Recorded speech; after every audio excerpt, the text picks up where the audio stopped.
টসেই বোধহয় ম্যাচের ভাগ্য নিশ্চিত হয়ে গিয়েছিল। টসে জিতে প্রথমে বল করার সিদ্ধান্ত নেন বাংলাদেশের অধিনায়ক নাজমুল হোসেন শান্ত।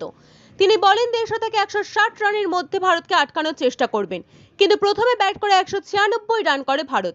বাংলাদেশের প্রত্যাশার থেকে অন্তত 30 রান বেশি, সেটাই ম্যাচের ভাগ্য নিশ্চিত করে দেয়। শেষ পর্যন্ত 50 রানে হারে বাংলাদেশ। প্রথমে আফগানিস্তান ও তারপর বাংলাদেশকে হারিয়ে বিশ্বকাপের সেমিফাইনালের পথে এগিয়ে গেলেন রোহিত শর্মারা। টি-20 বিশ্বকাপে ভারতের বিরুদ্ধে 5টি ম্যাচ খেলে সবকটি হারল বাংলাদেশ। পরপর 2 ম্যাচ হেরে সাকিব আল হাসানদের বিশ্বকাপের স্বপ্ন প্রায় শেষ হয়ে গেল। বিশ্বকাপের শুরু থেকে ভারতের ব্যাটিং তাদের সমস্যায় ফেলছিল। বাংলাদেশের বিরুদ্ধে ফর্মে ফিরলেন ব্যাটাররা, বিশেষ করে দলের মিডল অর্ডার। অর্ধশত রান করলেন হার্দিক পান্ডিয়া, রান করলেন শিবম দুবেও। পরে বল হাতে নজর কাড়লেন কুলদীপ যাদব। তবে এখনো বিরাট কোহলি ও রোহিতের ফর্ম চিন্তায় রাখছে ভারতকে। তারা শুরুটা করলেও বড় রান করতে পারছেন না, বাজে শট খেলে উইকেট দিয়ে আসছেন। বড় দলের বিরুদ্ধে ভুল করলে সমস্যায় পড়তে হবে দলকে। বাংলাদেশের বিরুদ্ধে শুরু থেকে আক্রমণাত্মক ব্যাটিং শুরু করেন রোহিত ও বিরাট। মাঠের একদিক থেকে অন্যদিকে দ্রুত হাওয়া বইছিল। হাওয়ার দিকে শট খেললে ধরতে সমস্যা হচ্ছিল ফিল্ডারদের।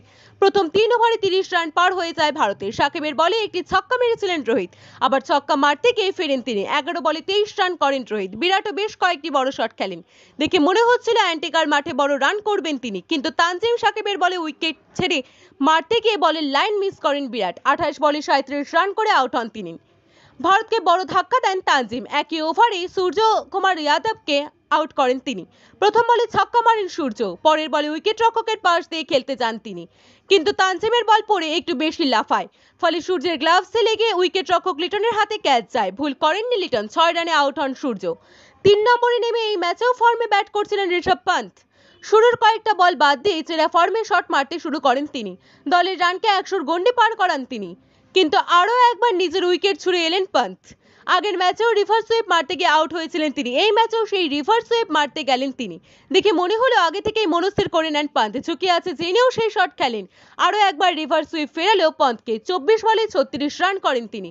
108 রানে 4 উইকেট পড়ায় কিছুটা চাপে পড়ে ভারতীয় দল। সেখান থেকে দলকে টানলেন শিবম ও হার্দিক। বিশ্বকাপ যত এগোচ্ছে তত আত্মবিশ্বাস বাড়ছে শিবমের। হার্দিক আগের ম্যাচেও ভালো খেলছিলেন, এই ম্যাচে আরও ভালো খেলেছেন তিনি। প্রথম কয়েকটি বল দেখে খেললেন তারা, তারপর হাত খুলে খেললেন, হাওয়ার সাহায্যে নিয়ে শট খেললেন, ফলে বড় শট মারতে তাদের সমস্যা হলো না। দুজনের মধ্যে 53 রানের জুটি হয়। 24 বলে 34 রান করে আউট হন শিবম। শেষ কয়েকটি ওভারে আরও হাত খোলেন হার্দিক, শেষ বলে 4 রানে অর্ধশত রান করেন তিনি। মাত্র 27 বলে 50 রান করেন তিনি। 20 ওভারে 5 উইকেট হারিয়ে 196 রান করে ভারত। বাংলাদেশের বোলারদের মধ্যে তানজিম ও রিশাদ হোসেন 2টি করে উইকেট নেন, একটি উইকেট নেন সাকিব। তবে হতাশ করেন মোস্তাফিজুর রহমান। 4 ওভারে 48 রান দিলেন তিনি, একটু উইকেট পাননি তিনি। জবাবে রান তাড়া করতে নেমে শুরুটা ভালো করে বাংলাদেশ। তানজিম হাসান ও লিটন শুরু থেকে বড় শট খেলার প্রচেষ্টায় ছিল।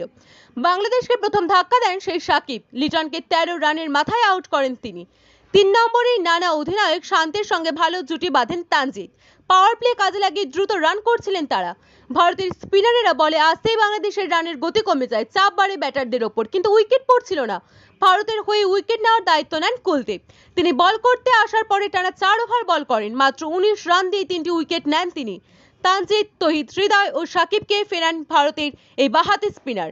ধীরে ধীরে জয় থেকে দূরে যাচ্ছিল বাংলাদেশ। শেষ 5 ওভারে জিততে দরকার ছিল 89 রান। অধিনায়ক শান্ত মাহমুদুল্লাহের পক্ষে তা অসম্ভব ছিল। বাংলাদেশের ব্যাটারদের দেখে মনে হলো যে তার চেষ্টাও করছেন না তারা, কোনো রকমে ভারতের রানের কাছে পৌঁছানোর চেষ্টা করছেন। প্রথম স্পেলে বুমরার বলে পন্ত ক্যাচ ছাড়লেও দ্বিতীয় স্পেলে এসে উইকেট নেন বুমরা। অধিনায়ক শান্তকে 40 রানে ফেরান তিনি। বাংলাদেশের সব আশা সেখানেই শেষ হয়ে যায়। রিশাদ ও মাহমুদুল্লাহ চেষ্টা করলেও দলকে জয়ের কাছে নিয়ে যেতে পারেননি। শেষ পর্যন্ত 20 ওভারে 8 উইকেট হারিয়ে 146 রানে শেষ হয় বাংলাদেশের ইনিংস। 50 রানে ম্যাচ জেতে ভারত।